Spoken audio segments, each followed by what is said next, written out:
పరిస్థితులు హ్మ్. తప్పించి మిగతాదైతే బాగానే ఉంది దానికి.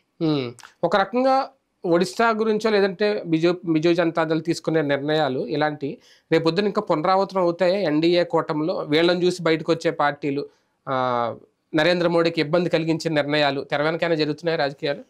అంటే బేసిక్గా ఒకటేంటంటే ఈ దఫా ప్రతిరోజు కూడా ఇబ్బంది ఉంటుంది. ప్రతి బిల్లు సందర్భంగా ఇబ్బంది ఉంటుంది. వెనక ముందు ఆలోచించుకోవాలి, ఒత్తిళ్ళు ఉంటాయి. ఇప్పుడు ఫర్ ఎగ్జాంపుల్ జగన్తో ఏదైనా పని చేయించుకుంటున్నా అంటే తెలుగుదేశానికి కోపం వస్తుంది.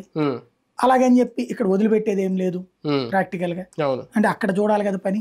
అదే కదా, ప్రతి అంశంలో కూడా ఇష్యూస్ వస్తాయి. కాకపోతే సాధారణ పరిపాలనకి ఏ ఇబ్బందులు రావు, సాధారణ బిల్లులకి ఏ ఇబ్బందులు రావు.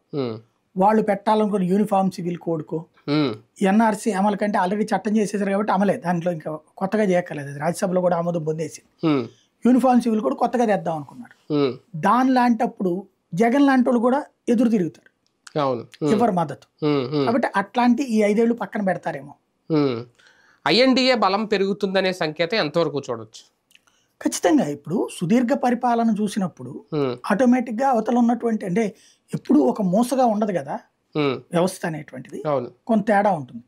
అయితే ఇక్కడ ప్రాబ్లం ఏంటంటే ప్రతిపక్షంగా కాంగ్రెస్ పార్టీ ఎదుగుదల అన్నటువంటిది స్వతంత్ర ఎదుగుదల కాకుండా కూటమి ఎదుగుదలగా అవుతుంది. అది దానికి మైనస్.